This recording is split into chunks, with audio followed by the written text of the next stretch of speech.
Hey everybody, I want to talk with you a little bit about customer service, or in this case, customer non-service. I've got a car that's still under warranty and I've got a safety recall notice, and I also need an oil change.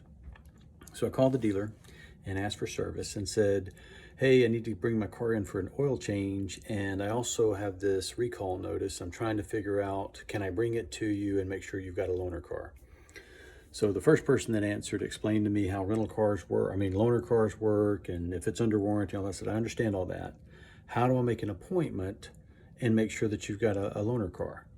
He said, well, I don't know if we have loaner cars available. And I said, well, I assume you don't want me to drive over there and cross my fingers, so there's got to be a better way. So he passed me through to someone else. This person answered the phone. I explained the situation to her and said, hey, I need to get an oil change and I've got this recall notice, so I need to bring my car in for the oil change and also to do this safety recall, but I want to make sure you got a car available. And she said, well, the service department could answer that for you. I can only make the schedule. I can only make the appointment. I said, well, I just talked to them and they sent me to you. And she said, well, I can send them back to you. I said, okay, well, I feel like a ping pong ball.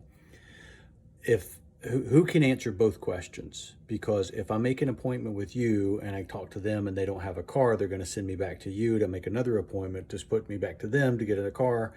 I said, who can answer both? She said, well, the service department. I said, well, the service department is who sent me to you. So she said, well, they should be able to do both. I'm not sure what happened. I apologize. So she sent me over, and of course, my call went to voicemail. I'm not going to talk about the dealer or the brand of the car or anything, but these types of things in this day and age are just not acceptable, right? It's frustrating. It's time consuming. I was on the phone for 15 minutes. Now I've got to, I left them a message. Maybe they'll call me back. Maybe they won't. Maybe I got to call them back. So as a business leader, if you don't regularly put yourself in your customer's shoes and see how things work, right? If you try to make an appointment, is it easy? Is it hard? Do the people answer the phone know the information that you're going to ask or not? Do you have to get passed around 3 times? This is not complicated, right? How long have car dealers been around? I don't know, 100 years. How long has recalls been around? I don't know, probably 100 years. How long has service departments been around? I don't know, probably 100 years.